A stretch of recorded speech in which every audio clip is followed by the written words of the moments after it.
fresh water. Vous avez vu le très beau film tout à l'heure, qui était essentiellement sur l'eau claire, l'eau qui coulait, l'accès à l'eau, les robinets qui coulaient, mais on ne vous a pas montré les maisons sans toilettes individuelles ou les villages sans toilettes publiques, et notamment séparés pour les femmes et les jeunes filles. On ne vous a pas montré les égouts qui se déversent directement dans la rivière. On ne vous a pas montré les stations d'épuration qui ne fonctionnent pas. Et pourtant, quel que soit le pays au monde, l'assainissement est un élément essentiel d'accès à l'eau potable. Il n'y a pas d'eau potable sans assainissement. Ça, c'est un message que j'ai eu d'ailleurs personnellement dans ma carrière professionnelle liée à l'eau, l'occasion de faire vivre. Ainsi, je voudrais que vous gardiez cela en tête. Il y a beaucoup de choses à dire et vous allez les échanger. Je me contente de ces mots. Je soulignerai simplement, comme l'a fait Loïc Fauchon, que notre forum, ce forum, comme les précédents, nous nous efforçons d'en tirer des propositions, des idées concrètes, des solutions, des réponses. Madame Ahani a fait appel en disant vos électeurs, ceux qui vous ont élus, ceux que vous représentez, attendent ça, évidemment, les citoyens du monde attendent des solutions concrètes. Et c'est là-dessus qu'il faut se concentrer. Et j'espère que les quatre sessions que vous aurez la charge à laquelle vous aurez la charge de participer pourront aboutir à des solutions concrètes. Voilà, je m'en tiendrai là. Et je voudrais seulement, alors je crois que pendant que je parlais, on aura peut-être proposé la question, demandé le sondage, mais bon, je n'en suis pas responsable, on verra ce qu'il en ressort. En tout cas, voici les questions qui sont posées à nos panélistes, et je les lirai en anglais puisque ma traduction serait certainement moins bonne que celle des traducteurs. Messieurs, how would you describe the current situation on access to water and sanitation in your country and globally? What concerns you the most? Deuxième question, what are the main challenges in accelerating progress on SDG 6? Troisième question, what are some examples of good practice or your lessons learned on the positive effects of improving access to water? Voilà, messieurs, je vous demande, comme vous n'êtes que deux, vous avez un petit peu plus de temps pour parler que si vous étiez trois. À partir de ces, vous n'êtes pas obligé de répondre aux trois questions. À partir de ça, dites-nous un peu votre sentiment, et puis nous verrons après à répondre à quelques questions. Voilà, merci. Monsieur le parlementaire, à vous l'honneur. Si vous voulez bien. Non, vous pouvez rester, j'ai pris le... Non, restez au début.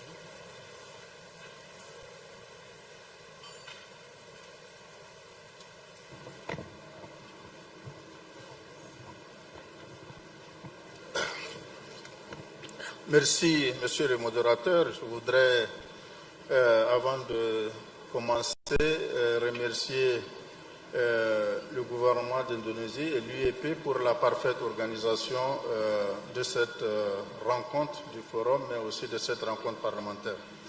Je voudrais d'emblée dire que l'eau fait partie des droits humains et donc l'accès physique et économique à une eau saine et suffisante est indispensable à la vie.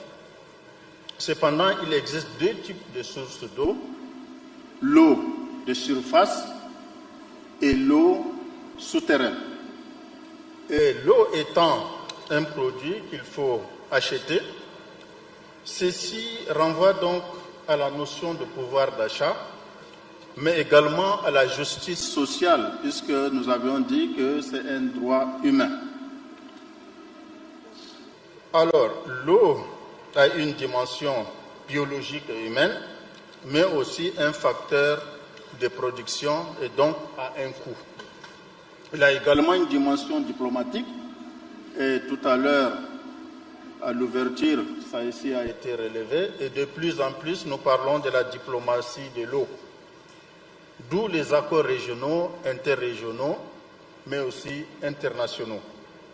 Aussi, il y a la dimension sécuritaire de l'eau qui consiste à la gestion en amont et en aval et qui crée souvent des problèmes entre les usagers, donc individus et communautés, et l'utilisation de l'eau concerne principalement l'agriculture, la transformation, la santé et l'éducation, la navigation, le tourisme et la biodiversité. D'où les niveaux qui sont micro, avec les individus et les ménages, méso, avec les cours d'eau partagés au sein d'un même pays, mais aussi macro, avec des grands bassins d'eau entre pays, et nous avons l'ABN et la CBLT, Commission du bassin du lac Tchad, dont le Tchad est membre, je suis du Tchad.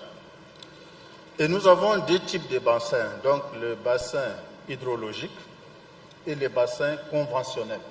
Quand on parle de bassin conventionnel, je prends l'exemple de la Commission du bassin du lac Tchad, où il y a 6 pays qui ont en partage le lac Tchad. Alors, avec l'utilisation de l'eau, bon, comme nous l'avions dit, ça concerne justement tout ce que j'avais dit, mais aussi avec le changement climatique, le régime d'eau est souvent perturbé. Et donc nous observons soit trop d'eau ou peu d'eau, d'où les problèmes de recharge des nappes, mais aussi les problèmes d'engorgement. Et là, nous constatons la mobilité des personnes d'une zone déficitaire à une zone qui est pourvue d'eau. Ceci est constaté et le Tchad en est un exemple.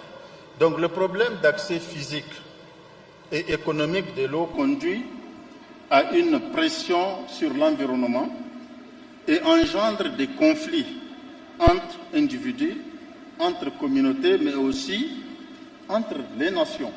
Et là, les exemples sont là. Au Tchad, nous constatons justement et nous gérons en tant que parlementaires ce genre justement de conflits. Ainsi donc, le Tchad a en partage le lac Tchad, le bassin du Niger et dans une moindre mesure le bassin du Congo, puisque c'est ce bassin-là qui alimente le fleuve Chari et Logon au niveau du Tchad.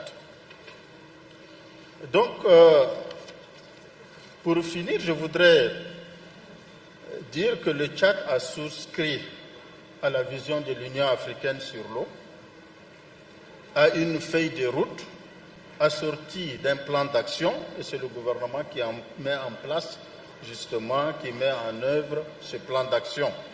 Et donc, je voudrais aussi dire, puisqu'on a parlé de l'eau et de l'assainissement, la situation actuelle au Tchad est de 63,5% en termes d'accès à l'eau et de 22% en termes d'assainissement, et donc avec des disparités régionales. Donc, dans tous ces processus, il faut souligner le rôle des parlementaires dans le règlement des conflits, dans la sensibilisation, dans le budget au niveau des parlements, mais aussi au niveau des plaidoyers auprès des partenaires techniques et financiers. Et je voudrais ici donner l'exemple du caucus pour l'eau et l'assainissement que nous avons mis en place au niveau du Parlement du Tchad. Et ce caucus-là travaille pour justement relever ce défi qui est majeur aujourd'hui et qui concerne l'eau et l'assainissement. Et je voudrais ici féliciter quelqu'un qui est dans la salle, M. John, qui travaille beaucoup avec les parlementaires des pays d'Afrique, dont le Tchad, et qui nous accompagne justement dans cette démarche-là. Donc, je profite pour lancer un appel à l'action aux parlements qui ont déjà mis en place ce caucus, d'aller de l'avant, à ceux qui n'ont pas encore mis en place ce caucus, de le faire, et ensemble, nous pouvons justement nous atteler à relever ces défis-là ensemble, puisque, comme vous l'aviez dit, l'ODD 6, nous ne pouvons pas l'atteindre si nous ne nous mettons pas ensemble pour justement œuvrer dans ce sens-là et appuyer le gouvernement pour justement résoudre cette question cruciale de l'eau. Donc au niveau du Tchad, nous faisons ce travail de plaidoyer auprès des partenaires techniques et financiers et nous avons aujourd'hui environ 6 projets. Si ces projets-là sont mis en œuvre concrètement avec toute la diligence qu'il faut, je pense que nous pouvons atteindre cet objectif-là au niveau national du Tchad qui est de 80% ou au moins essayer de nous rapprocher de ce taux-là, de 80% en termes d'accès à l'eau et 60% en termes d'assainissement. Ça, c'est au niveau du Tchad. Et donc, c'est ce que vraiment le président du forum vient de relever pour dire qu'est-ce qui est attendu des parlementaires. Voilà la réponse, c'est ce qui est attendu des parlementaires et ce que nous faisons au niveau du Tchad. Je vous remercie.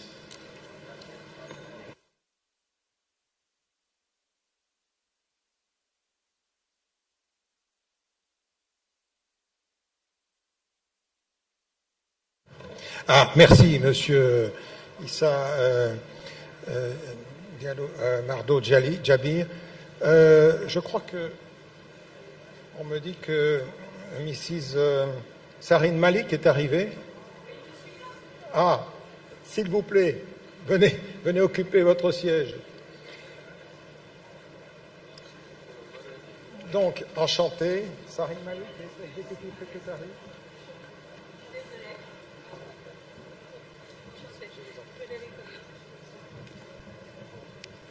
Sarine Malik est Executive Secretary de l'African Civil Society Network on Water and Sanitation.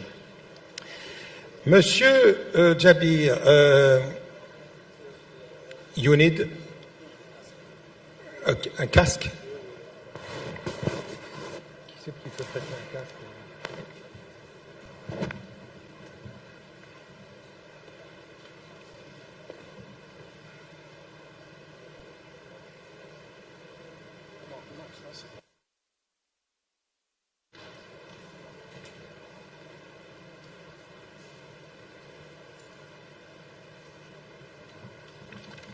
Bon, merci de votre intervention, Monsieur Mardo Djabir.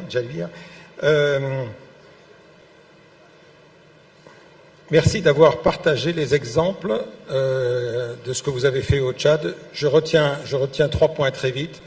Le caucus eau-assainissement que vous avez mis en place au sein du Parlement de votre pays. Ça c'est une action concrète, plus les projets que vous avez évoqués derrière.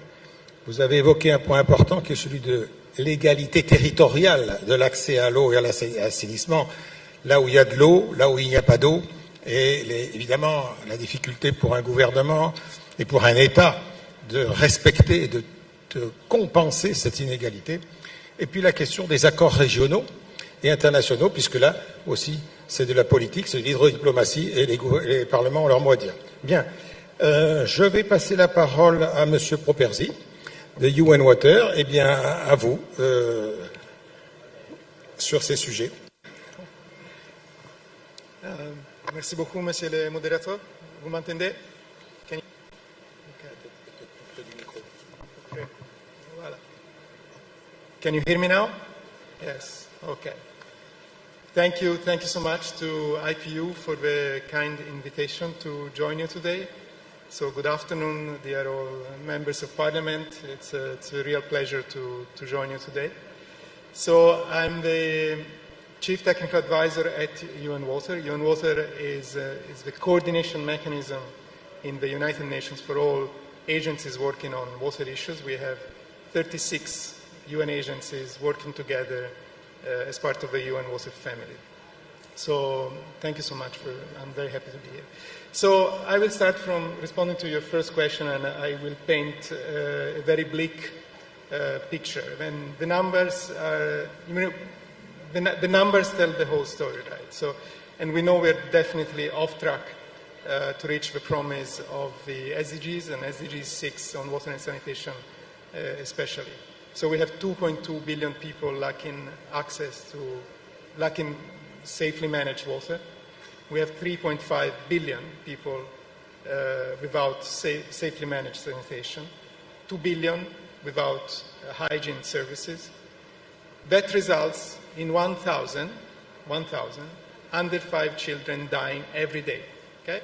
So while we are here, during these seconds, a few children, unfortunately, have died. Now, we all know, we talk about the nexus, right? Water, energy, etc. 90% of energy production is very water intense. And at the same time, we have 50% of the world population living under water scarcity. And water-related disasters are increasing. And 70% of deaths by disaster are water-related. At the same time, financing for water, whether it's official development assistance, national budgets, it's going down. So we do have obviously, we do have a problem, okay? So what is the main challenge? I'm going to respond to the second question. There are many elements to this, but from the UN water perspective, there is one main big challenge, and that is we have a huge fragmentation in our sector, very different actors which are not necessarily working together in the same direction, and that results in a lack of policy coherence. Okay? So you work in the parliaments, and then you have the ministries. Now, I don't know, you tell me if the different ministries are actually have a coherence in policies related to water, or maybe they're competing between each other for resources and everything. So this is a common story that, it happens everywhere, also at the global level. Now, there are, of course, positive signs. There is hope, okay? And last year in March, we had the 2023 UN conference on water, and that was the first time in almost 50 years that the United Nations, the member states, United Nations, came together to discuss water at that level.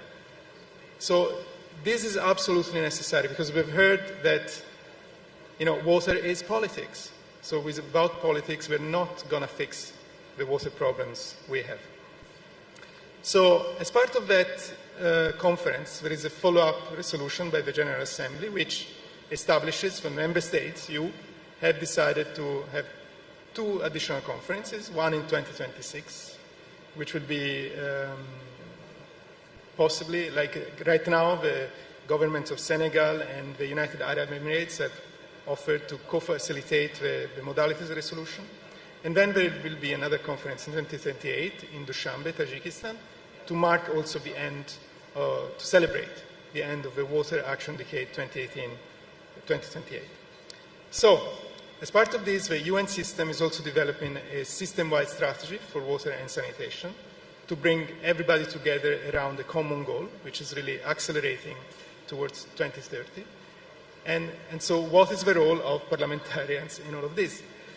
Well, from the United Nations side, from the agencies side, we will do everything possible to really work better together, but we also need the member states, governments, to help us in that. So to bring this policy coherence as part of the United Nations action. So this starts in the parliaments. This starts in your daily job. So I would like to end, maybe you're going to forget everything I just said, but please don't forget what I'm about to say.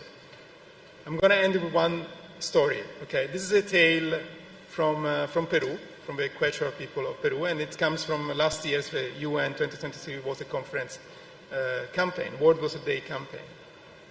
So there is a big fire in the forest, okay? And all the animals are scared and they're running away. A little hummingbird has a little drop of water in his beak, and runs, flies to the forest fire and drops the water drop on the fire, and then comes back and does the same. And the other animals are telling the hummingbird, "You're crazy, run away. Your life is in danger." And so the little hummingbird said, "I'm doing what I can." Okay? So please, in your parliaments, be hummingbirds. Be the little hummingbird. Little by little, we'll get there. Thank you.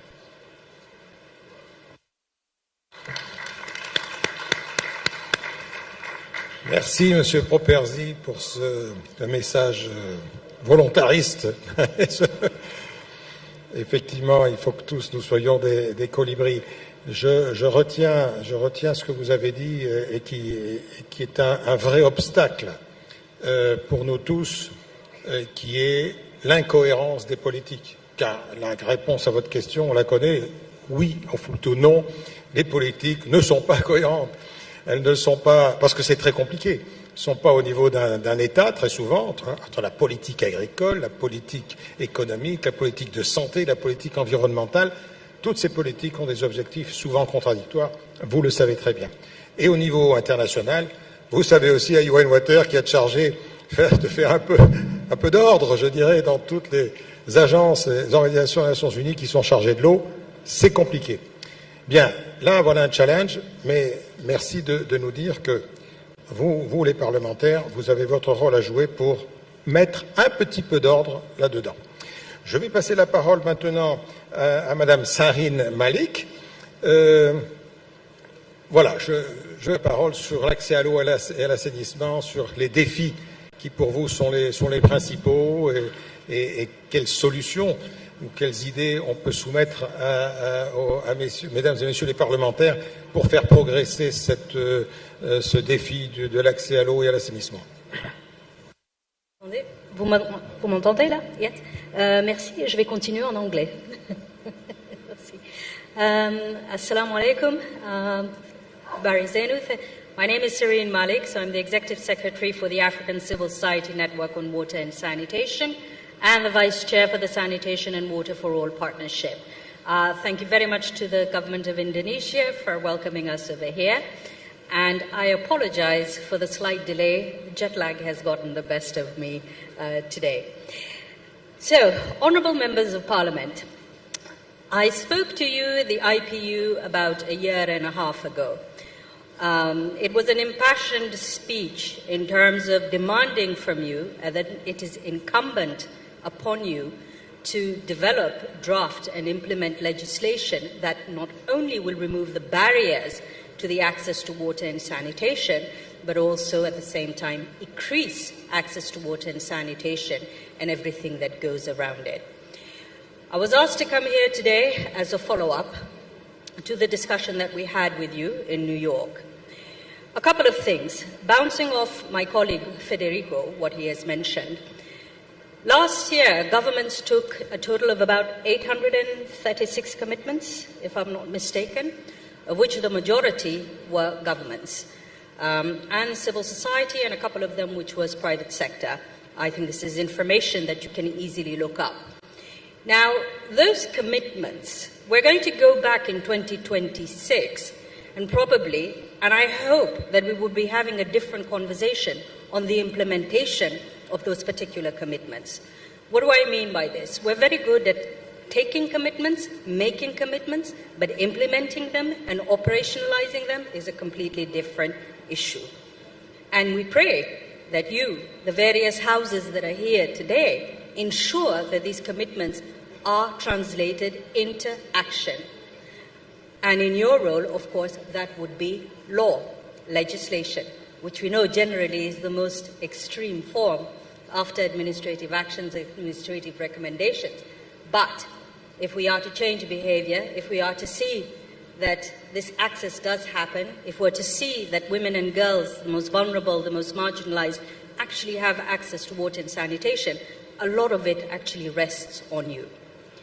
Number two, on the issue of financing and increasing investments in the water sector. There is no doubt that the water sector doesn't look like a great investment, and especially when on its returns. We prefer energy and other type of outputs, but we do know that in terms of the impact of human life and livelihood, water is central. There is still an issue, particularly in the global south, on investments in the water sector and the budget allocations. They're still very low, and on top of that, they're not protected. So it is incumbent upon you, houses that are here today, to make sure that the ring fencing takes place, that the budgets are increased, and that we're able to support our people and economic development. Third, on the issue of oversight, there's been a discussion lately in terms of illegal financial flows. Within our own countries, we tend to struggle, of course, with issues of integrity, accountability, and transparency when it comes to the finances. And as parliamentary oversight committees and parliamentary account committees, it would be really important that further attention be brought to how the expenditure is actually being done in the countries. And finally, from a civil society perspective, recently in Kenya, there was a particular law that was passed based on the evidence that was brought by civil society organizations. It is something that touched all the other sectors, but it is something as well that removed the barriers. It was basically having to do with gender-based violence when it comes to the issue of water and sanitation. But it was absolutely critical in terms of this access.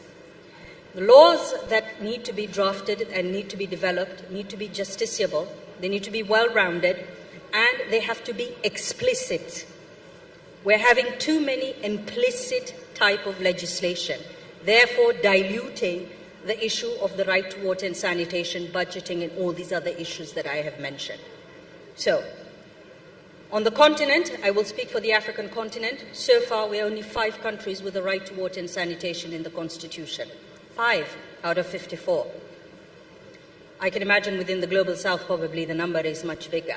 But this is where it starts. So as lawmakers, we pray unto you, we petition you to ensure that this becomes a reality and that in 2026, those commitments and promises that were made are actually fulfilled. Thank you. Thank you. Merci Madame Malik, des points tout à fait fondamentaux sur l'évolution de la législation nationale, des législations nationales, internationales aussi, et sur la question du financement. Je vais juste insister sur ce dernier point, car vous avez raison, les élus en général de tous les pays, je peux parler du mien aussi, sont extrêmement réticents à mettre de l'argent, notamment dans l'assainissement, parce que alors là, c'est vraiment, ça se vend pas, quoi, si on peut le dire. Or, c'est évidemment fondamental. Et puis après, évidemment, il y a les volumes budgétaires. Dès qu'on ne veut pas traiter d'un sujet, on ne met pas beaucoup d'argent, et donc tout ceci s'enchaîne. C'est la question, je pense, importante pour des parlementaires. Bien, nous allons maintenant prendre quelques questions. J'ai un certain nombre de participants qui se sont inscrits, que je vais appeler dans l'ordre où on me les a donnés. Alors, s'il vous plaît, je vous l'ai dit au début, notre session a commencé en retard. Peut-être qu'on aura un petit peu de temps supplémentaire, mais en tout cas, je vous supplie de faire des interventions courtes, de 2 minutes maximum, et bien entendu, d'aller au fait au cours de ces 2 minutes. Je voudrais passer la parole, s'il vous plaît, à Monsieur Sakshai de Thaïlande.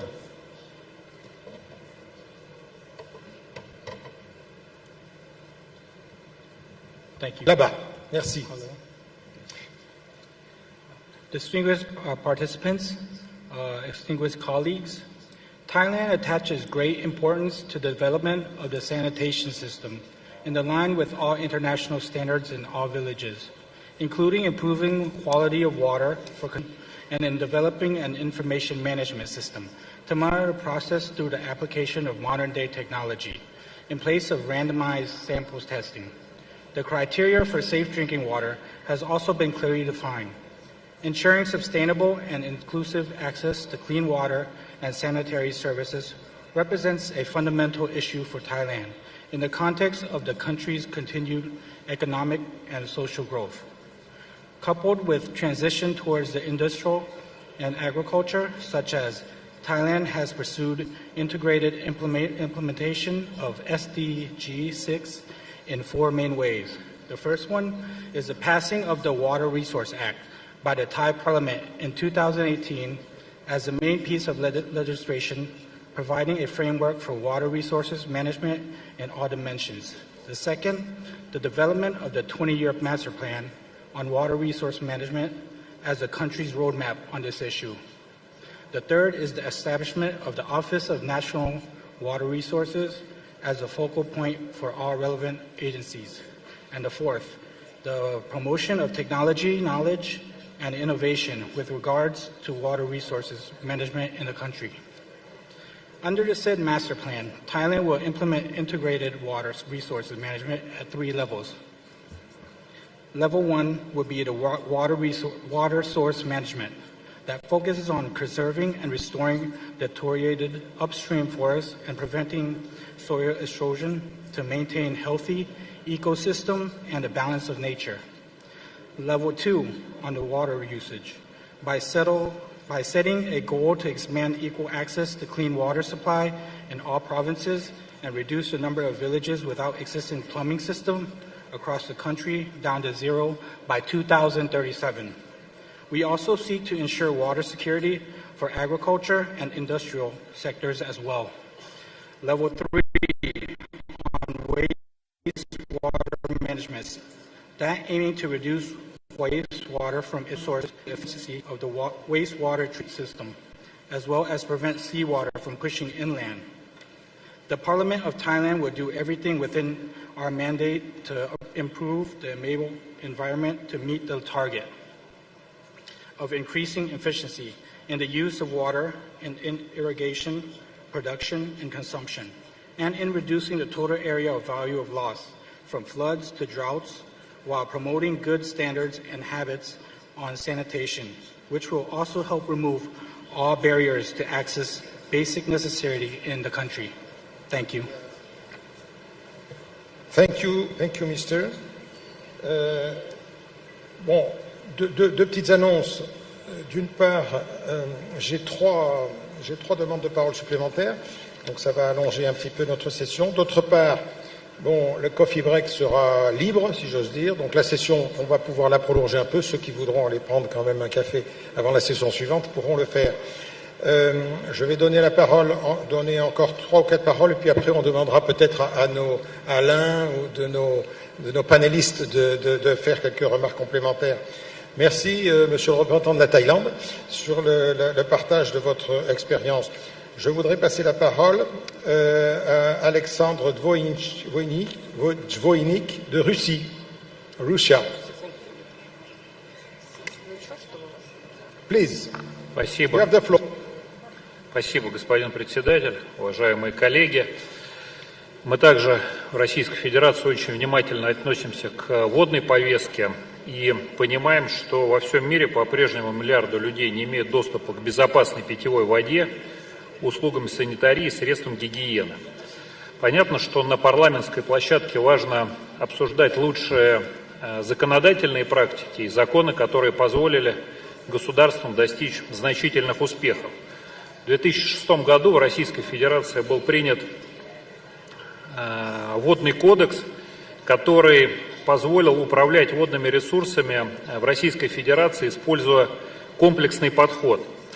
Водным кодексом, то есть главным законом, определены основные принципы водного законодательства, и я бы хотел их отдельно отметить. Первый принцип – это приоритет охраны водных объектов перед их использованием. И второй принцип – это приоритет использования водных объектов для целей питьевого и хозяйственного бытового водоснабжения перед иными целями их использования. Каких результатов нам помогло это добиться? За данный период, к 2022 году, обеспеченность российских домохозяйств в целом централизованным водопроводом увеличилась более чем до 90%, и это также очень высокий показатель с точки зрения качественной питьевой воды. В Российской Федерации утверждена стратегия, есть федеральные целевые программы, есть национальные проекты, которые позволяют четко и публично обозначать эти цели и также фиксировать финансовые ресурсы, которые позволят этих целей добиваться. с большим вниманием относимся к сегодняшней дискуссии, потому что считаем, что данная проблема является общим и важным приоритетом, нацелена на совместное сотрудничество. И также хотим сказать, что Российская Федерация последовательно выполняет решения подписанных международных документов. Спасибо.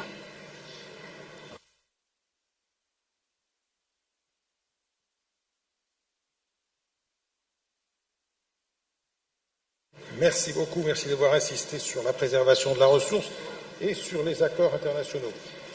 Il se peut que je ne puisse pas donner la parole à tous ceux qui l'ont demandé, mais alors je vous rassure, vous serez en priorité, ceux qui n'auront pas la parole sur cette session, pour la prendre dans la session suivante. Je voudrais demander maintenant à Lee Soo-jin de Korea.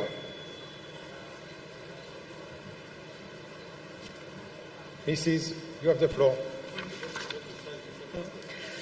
존경하는 각국 대표단 여러분 안녕하십니까? 대한민국 국회 이수진 대표단장입니다. 발언의 기회를 주신 우리 사장님께 감사 인사드립니다. 시간이 없으니까 앞의 부분을 생략하도록 하겠습니다.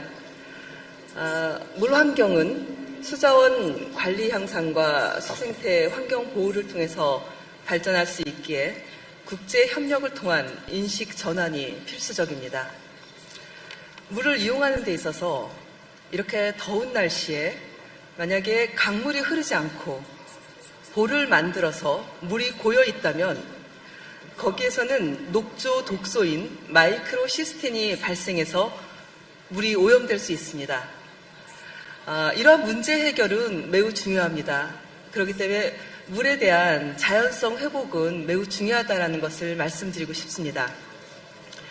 대한민국은 식수와 위생 서비스 개선을 위한 지속적인 투자로 99%에 달하는 높은 수준의 상수도 보급률을 가지고 있으며 위생 서비스 시설 이용 인구 비율도 99%가 넘습니다. 그리고 이러한 선진적인 물 관리 경험과 기술을 바탕으로 세계 시민들이 모두 충분한 양의 안전한 물을 공급받을 수 있도록 하기 위한 여러 협력 사업을 실시하고 있습니다. 특히 대한민국은 개발도상국의 수자원 문제를 해결하기 위한 공적 개발 원조 사업을 적극 추진하고 있습니다. 구체적으로는 아시아, 아프리카 지역을 중심으로 수자원의 보호와 상하수도 시스템, 기초 식수 보급 및 기초 위생 등의 개발 협력 사업을 진행하고 있는데 2022년 기준 우리나라의 수자원 및 위생 분야에 대한 ODA 지원액은 170만 불 이상입니다. 이에 더하여 유네스코 또는 OECD 등 국제기구와 물 안보 구축 및 물 문제 해결을 위한 공동 연구도 시행하고 있습니다. 존경하는 각국 대표단 여러분, 물 문제를 해결하는 것은 기본적 인권의 보장 그리고 경제적 번영을 위한 기본적이고 핵심적인 과제입니다. 모두가 깨끗한 물을 마시고 이용할 수 있도록 대한민국 국회도 지속적인 관심을 기울이겠습니다. 감사합니다.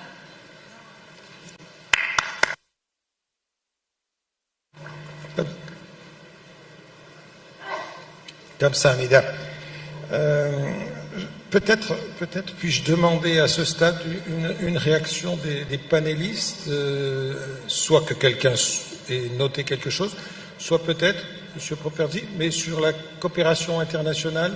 Monsieur Nabir, je vous en prie, une réaction.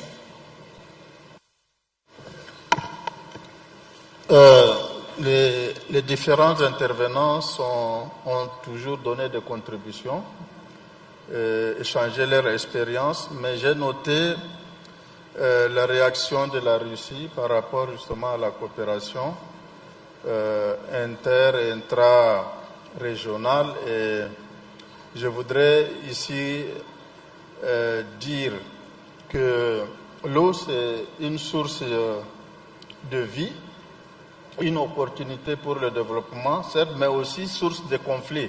C'est pourquoi il y a eu ces accords-là. Et je donne l'exemple de la commission du bassin du lac Tchad, où, en tant que parlementaires, nous avons adopté dans nos parlements la charte de l'eau. Et cette charte-là permet justement de gérer les conflits s'il y en a entre un pays quant à la gestion des ressources. Donc c'est un exemple qui peut être aussi partagé avec les autres pays, avec les autres regroupements qui ont des cours d'eau ou des ressources en partage entre les différents pays. C'est ce que je voudrais ajouter. Merci.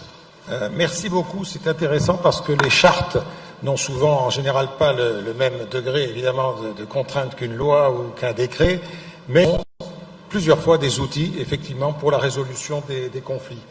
Donc je pense que c'est un exemple intéressant. Puis-je passer la parole au docteur Hussein Mohamed Dahir de Somalia? Yes. Bismillah ar-Rahman ar-Rahim. Alhamdulillah wa salatu wa salamu ala man la nabiyya ba'dah. Assalamu alaikum wa rahmatullahi wa barakatuh. Honorable members of IBU, ladies and gentlemen, esteemed colleagues and distinguished guests. I am honored to be here today representing Somali Parliament at this critical gathering of 10th World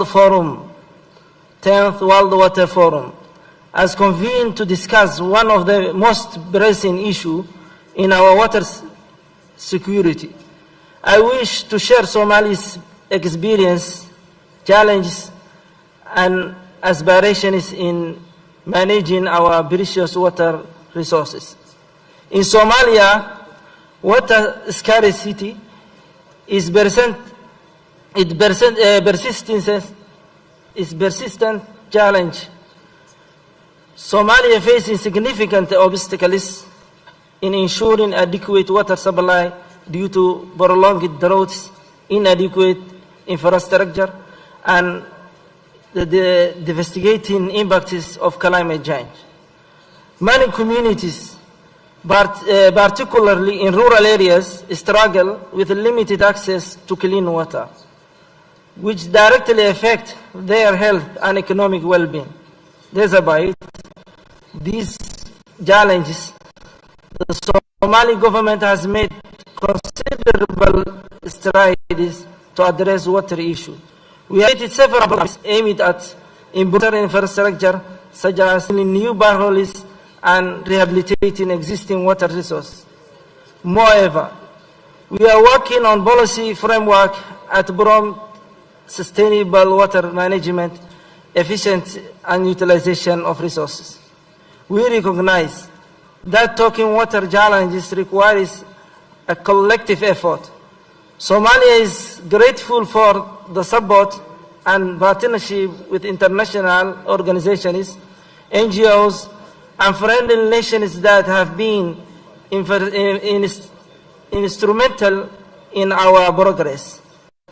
These collaborations have helped us implement community-based projects that bring immediate relief and long-term solutions to water scarcity. However, our journey is so far from over.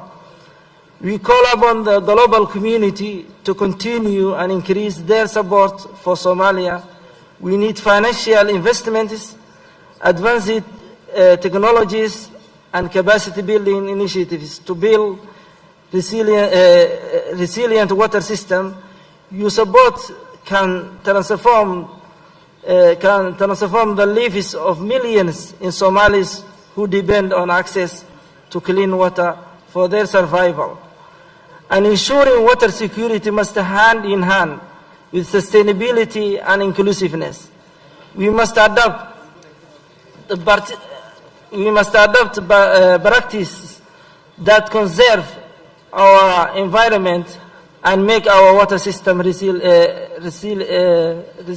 to climate change. Additionally, it is crucial to involve all stakeholders, including women, youth, and marginalized groups in our water management efforts. Their participation ensures that our solutions are comprehensive and equitable. Looking ahead, Somalia envisions future where every citizen enjoys reliable access to safe and clean water.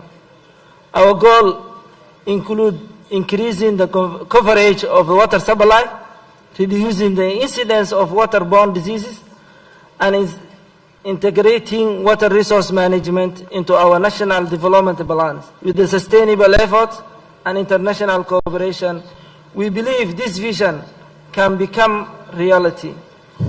In conclusion, the 10th World Water Forum presents individually Could you conclude, please? invaluable opportunity to learn each other and forge a stronger partnership. Together we can address the global water crisis and ensure better water secure future for all. Thank you. Thank you. Thank you, Mr. I would like to give the floor to India, Dr. Kanimoshi.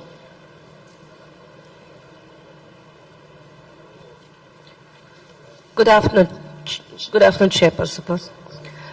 Yeah, my request would be the World Water Forum must be able to pass a resolution which must be acceptable by the United Nations and the Commonwealth also, so that the equity, the finance and the urbanization of the state of our technology can be brought about.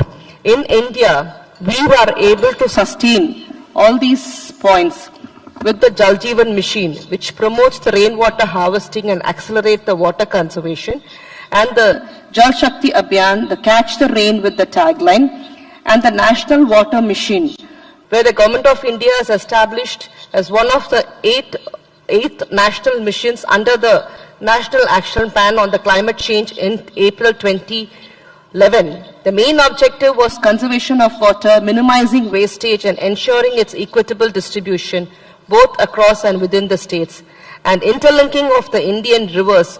Suggestion for the national water grid for transferring water from water-rich regions to water-deficit areas gives impetus to study the interbasin water transfer proposals, and dam rehabilitation and improvement project, the DRIP.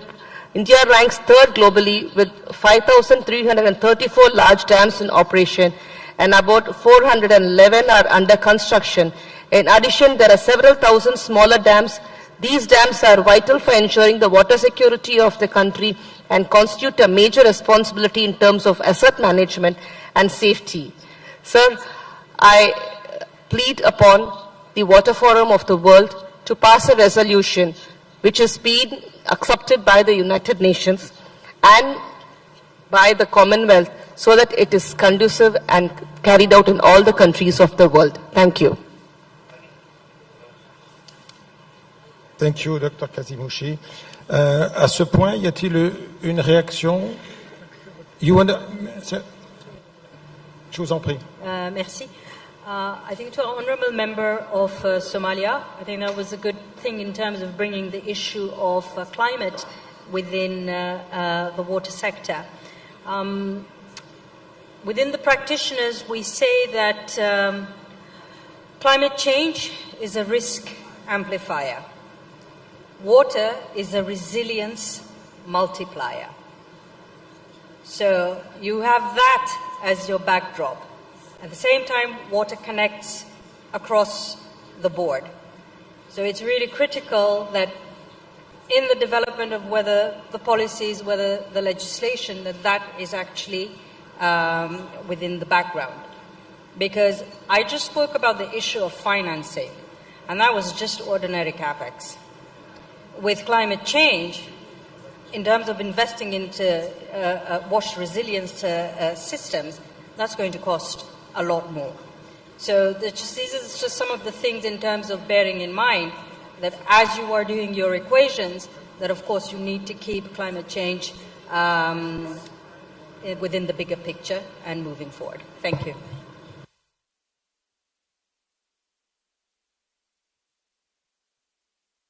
Merci, M. Salim. Je voudrais donner la parole maintenant à M. Aman Ali d'Algérie. Algeria.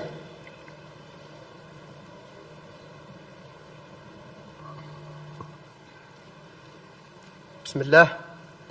السيد الدكتور فضيلي والسيدة رئيسة المجلس بإندونيسيا الفاضلة، زملائي وزميلات النواب المحترمين، في البداية أود أن أعبر عن سعادتي كبرلماني جزائري ووزير سابق للموارد المائدة بالتواجد معكم في هذا الاجتماع المهم للمنتدى العالمي العاشر للمياه في هذه المدينة المضيافة والجميلة. أولا أثمن هذا الاجتماع البرلماني حول تبادل الخبرات والتجارب ووجهات النظر في إيصال المياه الصالحة للشرب وربط شبكات التطهير مع القيام حول تصفية كل هذه المياه الملوثة، رغم أن هذه العمليات تتطلب غلافات مالية كبيرة.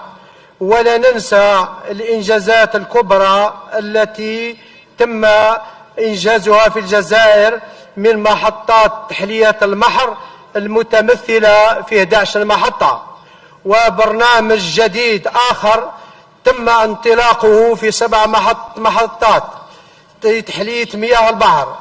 نعلم بأن هذه الإنجازات أنجزت بسواعد جزائرية 100%.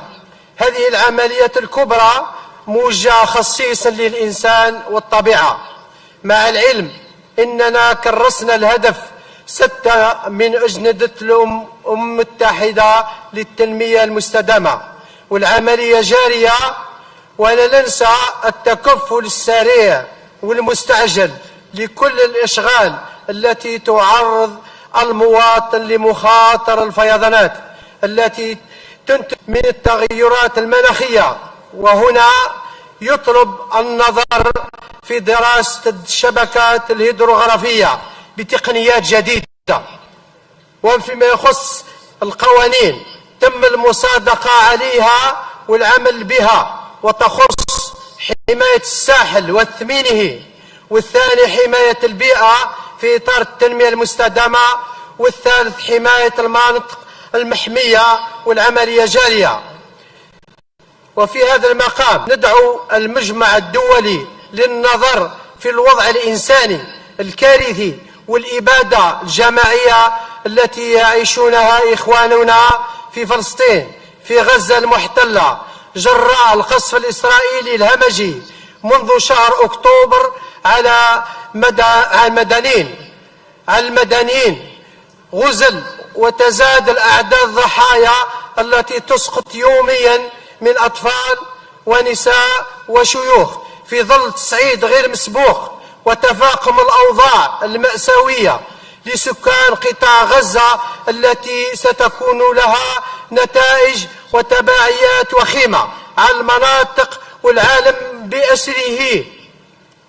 وفي الأخير كما تسعى الجزائر لتعزيز. Est-ce que je peux vous demander de conclure aussi maintenant, s'il vous plaît? D'accord. كل ما تبقى هو شكرا. Merci. Je voudrais passer la parole au docteur Sukamta d'Indonésie. Merci.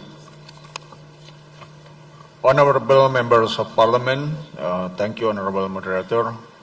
Today, our dialogue of the critical role of water and sanitation tragically intersect with the humanitarian crisis faced by millions in conflict zones, particularly in Gaza. 95% of Gaza population now lack access to safe water. The humanitarian guideline require at least 15 liters of water per person each day in emergency situation for essential needs like drinking, washing, and cooking. Yet, shockingly, in Gaza, only 1.5 to 1.8 liter of water is available per person daily far below the WHO recommended 100 liters. This severe shortage has turned access to clean water from a basic need into a matter of life and death. The healthcare system is also overwhelmed by the increasing spread of waterborne disease such as cholera, typhoid, which is disproportionately affect children and lead to preventable death. Our global commitment to SDGs, particularly goal number 6, is not just about improving statistics, but also about saving life and upholding human dignity. The condition in Gaza are a stark reminder of how crucial access to clean water is not only for survival, but also from the foundation of peace and human security. Indonesia remains steadfast in our commitment to supporting Palestine. We will always stand for the right to independence, as well as water, sanitation, and safety. Today, I call upon my fellow parliamentarians to transform our collective influence into action. Parliaments around the world must move together now. We must restore humanity, uphold international norms, cease the prolongation of warfare, and urgently call for a permanent ceasefire. Let us remember that ensuring access to water is not only about infrastructure and technology, but about humanity and justice. Let this plenary serve as a turning point where we reaffirm our commitment to the fundamental human right of every individual on this planet. Thank you.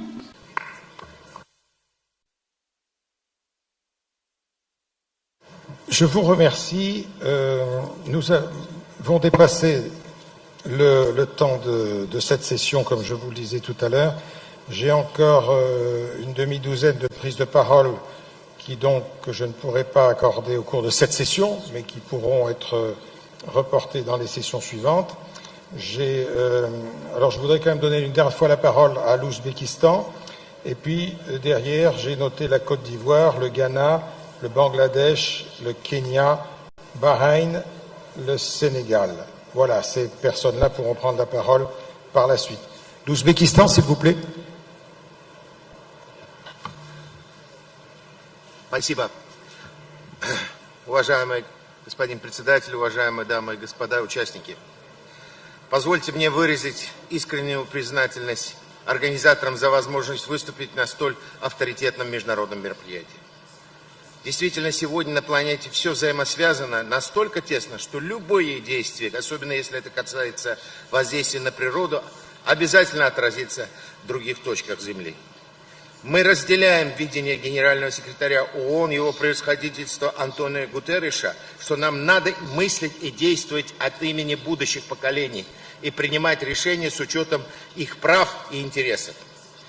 Как известно, вода также является одним из основных климатообразующих факторов, наглядно проявляющиеся признаки нездоровья окружающей среды с дефицитом пресной воды.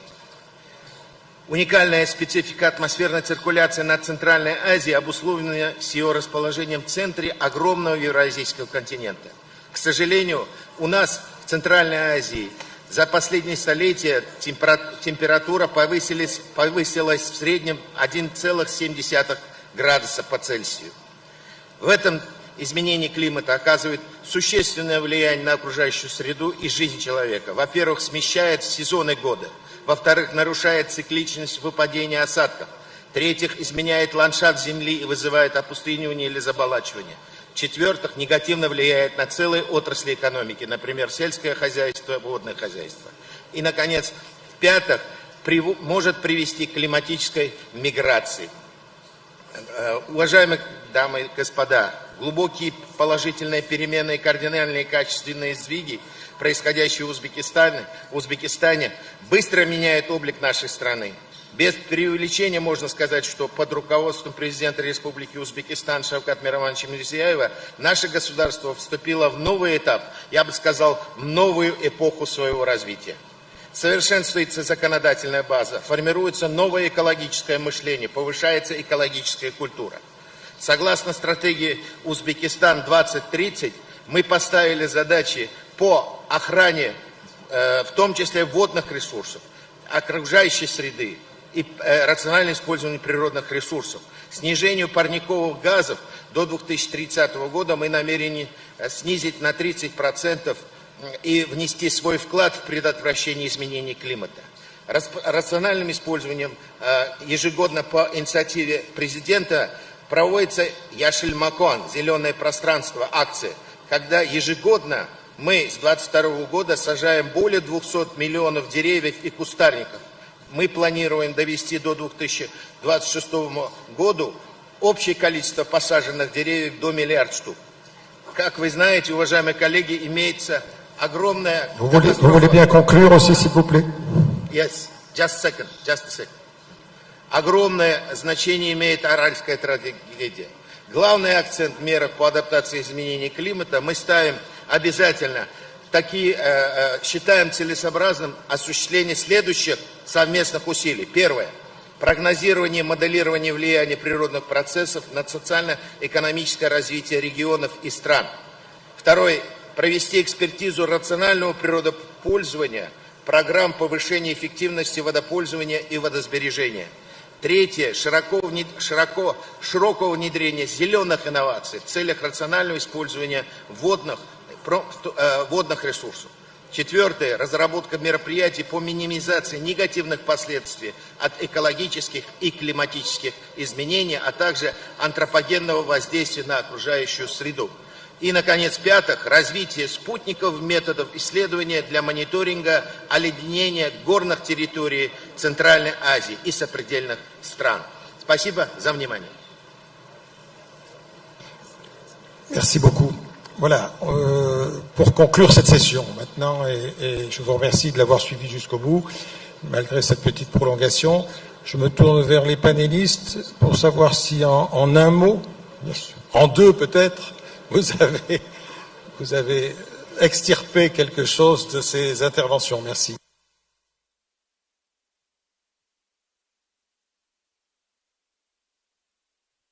Oh, thank you so much. It's a very rich discussion. It's a very rich dialogue. Thank you so much. I have just one comment. If in your countries there is a United Nations resident coordinator, if there are UN country teams, please work together with them. Please reach out to them.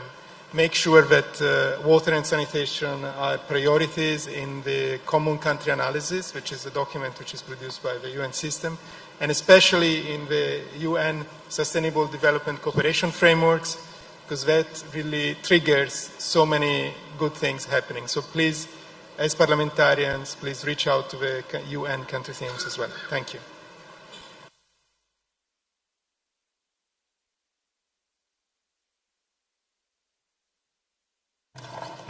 Merci.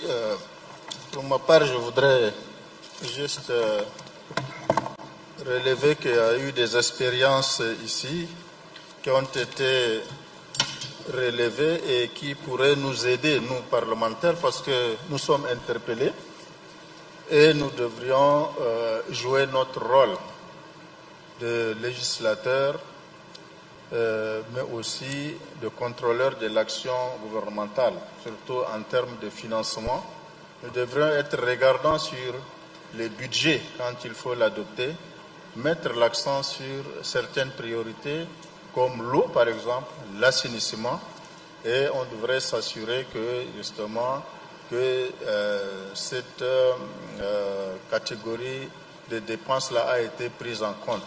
Et si nous voudrions arriver à atteindre l'ODD 6, nous devrions justement mettre l'accent sur cette question-là, des financements, et c'est par rapport à ça que nous pouvons peut-être espérer atteindre cet objectif de développement durable que l'ODD 6, même si par ailleurs c'est très difficile parce que les résultats aujourd'hui nous montrent que nous sommes encore loin du compte.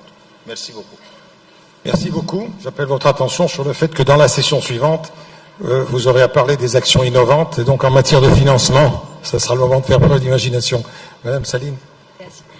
Thank you very much, and thank you for sharing your experiences with us. Just to bounce off Federico and our colleague here from Chad, yes, to really stress the point on the prioritization of water and sanitation in the public discourse and national affairs. It is really critical that it be given the utmost prominence moving forward, whether in terms of having an adequate governance structure to manage it, having adequate financing, but also ensuring that the political will is built. Moving forward, I think in terms of cooperation, water is going to connect all of us, whether we like it or not. It will not so much be about an economic dependency, but mostly about a water dependency. So I think the IPU is a good start to ensure that this connection and cooperation starts somewhere. But my parting shot is please prioritize water and sanitation within your countries. Thank you. Merci de ce message qui servira de conclusion et d'introduction à la suite des travaux. Je vais donc mettre un terme à cette session. Je vous remercie de votre patience et donc passons à la suite. Merci.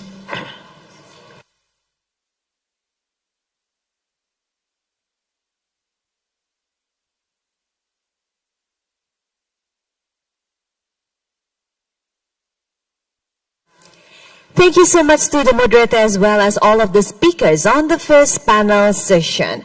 So ladies and gentlemen, once again, thank you to Mr. Guy Fradin from the World Water Council as the President's Special Advisor, as well as all of the speakers in the first plenary. So once again, ladies and gentlemen, we would like to remind you that tonight we're going to have the welcoming dinner hosted by Her Excellency Ibu Puan Maharani, located at the Mulia Hotel. All of the delegations are expected to assemble right after we finish the second plenary session at the lobby of this Pechatu Hall.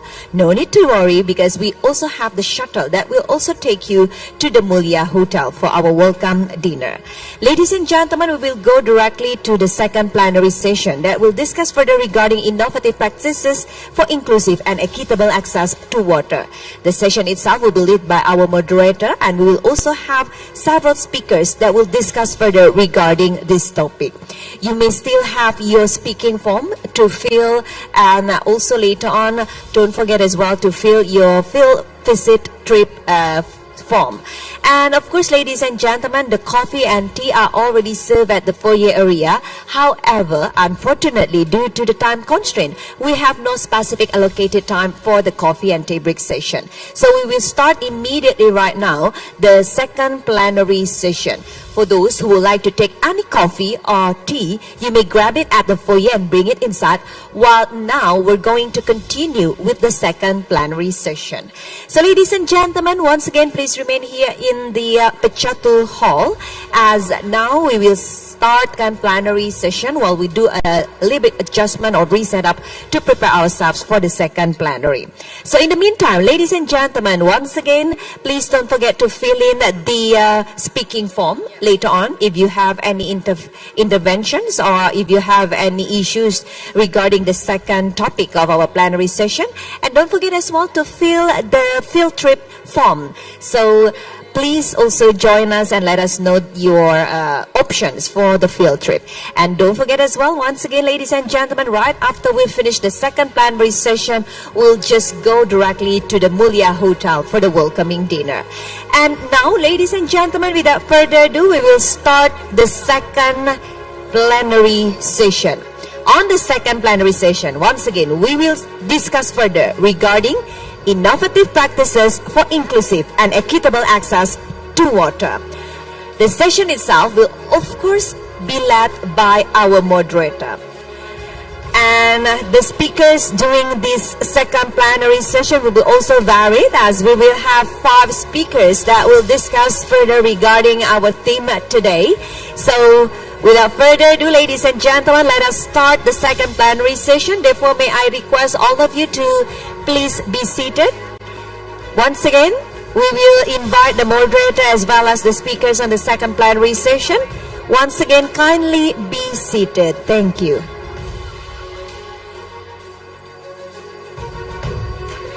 Now, ladies and gentlemen, it's time for us to start the second plenary session. I invite the moderator, the member of